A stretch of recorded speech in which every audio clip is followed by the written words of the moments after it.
Kashmiri, what was the thing that made you start to worry about your memory? It's after I had a talk with you. Okay. So then I realized my mother had a dementia, then it might be me coming next. So then I decided to go to the doctor. And what kind of things were you experiencing then? I was experiencing memory loss, confusion, and forgetting things all the time. I mean, like simple things, appointments, and going things over and over again. And what about the family, your family? Did you ask them or did you ask them for help? Or? No, I didn't discuss it with my family, and I don't want to, because they probably not going to believe me. Okay, and that must be difficult if you think that your family are not going to believe you. In that regard, though, I would be suggesting that we need to get your family on board with this. Yes, I realise that my family need to know, but before I do, I'd rather go to the doctor or have a word with you. Okay, well, that's fine for me because I'm very happy if you would want somebody to support you at the doctors, then I'm happy to come along to the doctors with you and talk to them about the concerns that you have. We can meet and we can write down the kind of things that are happening to you so that we can give the doctor a picture of what's going on. And then perhaps at some point you could introduce me to some members of your family so that we can discuss the kind of things that's happening to you. But what was it that actually prompted you to have the courage to go to the GP and get help? It's because I was scared about my mother. Okay. She had a terrible time with her memory loss. Right. Then I thought, I don't want to become like her. I'd rather do something beforehand, sort of. And in that regard, when you were caring for your mother, because your family, you're saying you don't want to tell your family about what's happening to you now. If you think about back to when you were caring for your mum or when your mum had dementia, how much different do you feel it might have been if she had had that care and support and the family behind her? I think it would make lots of difference. Then we know where to go, what to do, and what she had. But we didn't know. She had a dementia. We knew she's got a memory loss. It comes with the age. Yeah. But I know now by reading it, but it isn't always the memory. That's right, and it's not always the age. It's not always the age. That's absolutely right. And I think that one of the things that you could perhaps take from the experience with your mum is that the earlier you're able to identify and to recognise yourself that there's a problem, then the earlier you're able to get the help, to seek the help. It's better for me. Absolutely, I would say, yes. Yeah. And that help can come in different forms. If you receive a diagnosis of dementia, then there there's lots of help around now. There is lots of help and support around there. Even if it's not dementia, we can still help and support you to make sure that you look after your memory and keep yourself as well as possible for as long as possible. You mentioned earlier that you thought this was an age thing with your mum, but we know now that dementia is not age related. There can be other factors. And if you were to get a diagnosis from your GP on dementia, one of the key facts there is that they can diagnose what type of dementia you have and treat that accordingly, because different dementias will present with different things. And when we talk about treatment, we're not just talking about just medication, we're talking about support from different places. We're talking about support plans, care planning, advanced care planning. There's lots of different things we can look at. You could look at finances, getting your finances sorted out. In my mother's time, I think because we didn't know much English either, maybe that was the fact as well in it. Yes, yeah. And also, I guess, yeah, because she may not have been able to communicate herself to the GP. Is that what you mean? Or with us as well, because we were young. Yes, yeah, absolutely. Then father didn't know much English, mother didn't know much English. So that's it. Maybe that's why they didn't diagnose her. Yeah, I can't yeah. say that You've word. seen it diagnosed, that's absolutely fine. One of the other things I would suggest about a diagnosis is that there can be other medical conditions going on, not just dementia.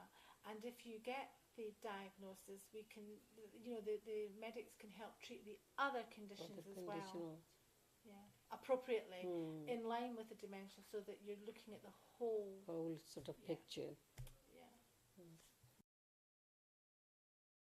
You asked me about the value of a diagnosis, Kashmir. One of the things that I would be saying is that you can look at risk factors, and What is risk factors? well, for example, if you were diagnosed with something like vascular dementia, there is a lot that can be helped to help with vascular problems. So you could change your diet. You could, if you smoked, you could stop smoking. If you drank, you could limit your drinking. So that's just one small area of risk that you could be looking at. So and that's a very that in itself is a benefit to get a diagnosis. And what's the other?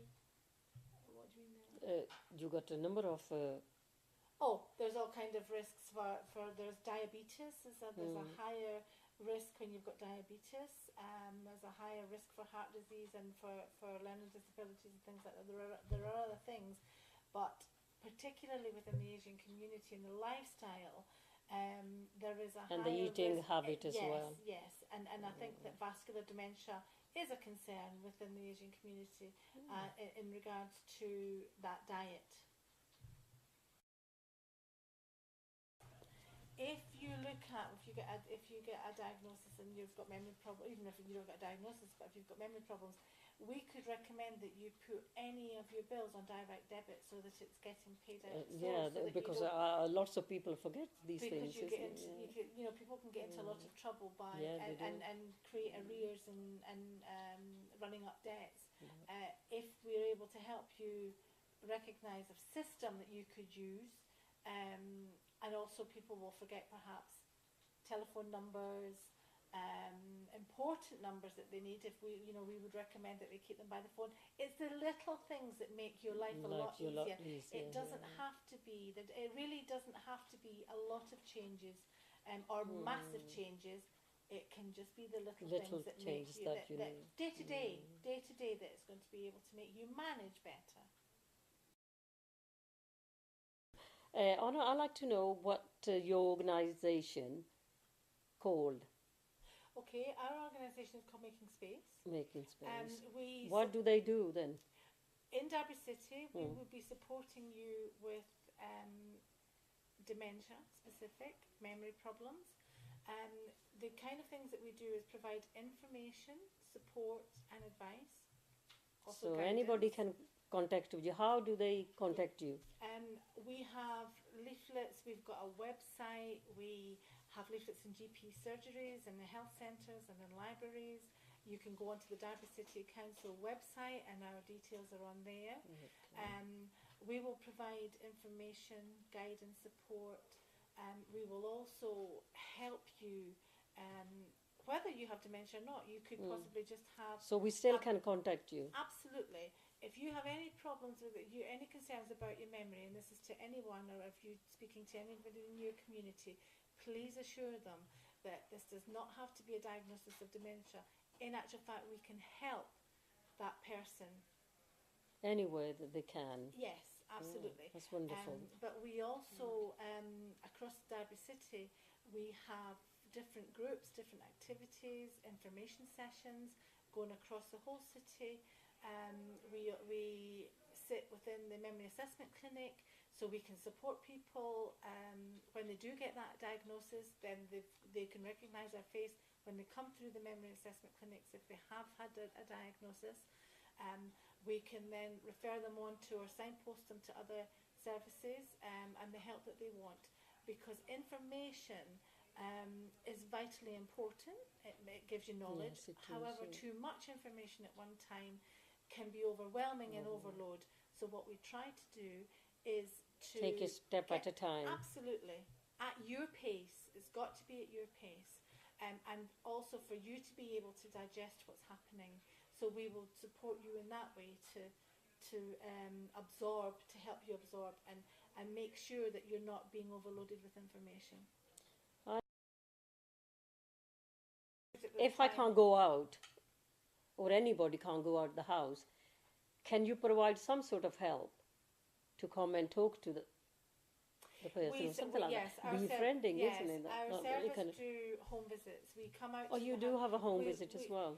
What we do is we will come out and we'll meet the person in the home.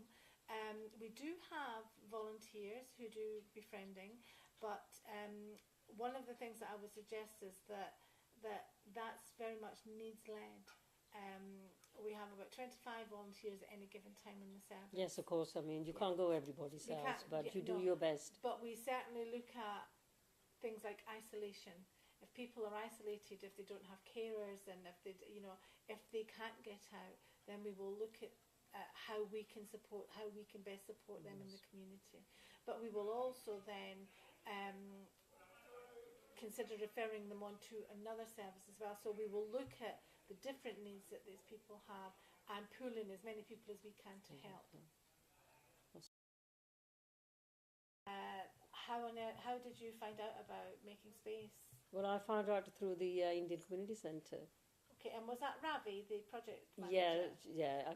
Okay, I'm a volunteer there Right. with the Seva group, Uh-huh. and Ravi is the manager of that group, so I volunteer for her. Oh, okay, because we've done some work with the Indian Community Centre. We are involved in partnership with a care farm in Hollington. Yeah, I went there as well. Oh, fantastic. Yeah. So how did you find that? How did you I- find that? I really enjoyed it going there. Being there, it reminded me of my olden days back in India. Okay, wow, that must have been a very special experience for you. It was. What kind of thing did that evoke for you? How you mean? Yeah, when you say that it reminded you of things, was there anything in particular that you... Like we used to go around the animals, being in the open ground and feeding the animals, seeing animals, it really make me feel alive, sort of. And I think also that's a really vitally important feeling when you are worried about things, to be able to feel almost free, in a sense. Yeah. And with other people, because I'm guessing that... There were quite a few more people were there, about 6 people. Okay. Yeah. And that is an indication of how many people there are who have worries about their memory, and it shows also that you're not on your own with this. The difference in you, that you're willing to come out and speak about the difficulties that you're experiencing and how to get that help, and that must be that will be really valuable for your community. Well, with me being here with you, and makes that difference, I love to do it. That's lovely. One of the things I think, Kashmir, and that this is something that you may not even recognise that you're helping in, but Making Space strongly support dementia-friendly communities. And what we would be suggesting is we help people. Could be a shopkeeper, it could be your librarian, whatever. We try to help as many people understand about dementia. We support the Prime Minister's Challenge. I'm a dementia champion in Derby City, and all of the team that work with me and some of our volunteers are dementia champions. And that means... Now, what do these dementia champion do? Well, you're going to find that out, because you're going to become a dementia champion. And what that means is that you will go into your community. You'll you'll train for the day about some very key points of people with dementia. That you will impart that information to other people and ask them to be aware of the things that people with dementia. There's 5 key points. And you will be able to share these 5 key points with people in the community, to be able to help the people living in. What are those 5 key points? The first key point here is it's not a natural part of aging. That is the most common misunderstanding that people have. Dementia is not a part of aging, a natural part of aging. as you grow older, there's more likelihood, there's more chance of you developing dementia, but it is not a natural It's part no of natural aging. part, The yeah. second part here is that it is a disease of the brain. It's like you have heart disease, or Yeah, any you have other kidney diseases, This that's is a brain disease of the disease, brain, and it can be quite. You can see that on scans and things. The third part, it's not just about losing your memory. We've spoken about the things, the experiences that you've had that have caused you concerns. This is very much can affect your thinking, perceptions, all sorts of things in that way, and communicating everyday tasks. That's one of the things One that of the things, people can yeah. find. You can lose your words, you forget your words, and things like that. The fourth part is it's possible to live well with dementia, and that's what this is all about. This is about you are helping people to understand that having a diagnosis of dementia does not mean Early to as say possible, that yeah. you can't live well. It's about prioritizing things now in order for you to be able to live well, for you to grasp things. And the final point, and for me the most important point, is that there's more to the person than dementia. So this is your little card that you will do when you become a dementia champion and you do the training for us as a volunteer. This is the card you will be giving people, and the badge of not. Oh, it's all right. Never mind about the badge. It's okay. I've got this one. And that you are helping people understand a little bit about dementia. It's not a natural part of aging. What is dementia? People want to know what is dementia, isn't it? It's not a natural part of aging. It's caused by the disease of the brain. The most common of these, this is Alzheimer's. It's not just about losing your memory. It can affect thinking, communicating, and doing everyday tasks. The fourth one is, it's possible to live well with dementia. The fifth one is, there's more to a person than the dementia. Yes! With sport, people with dementia do take an active role in life. What's your final kind of thought about the future as to whether or not you're... My future?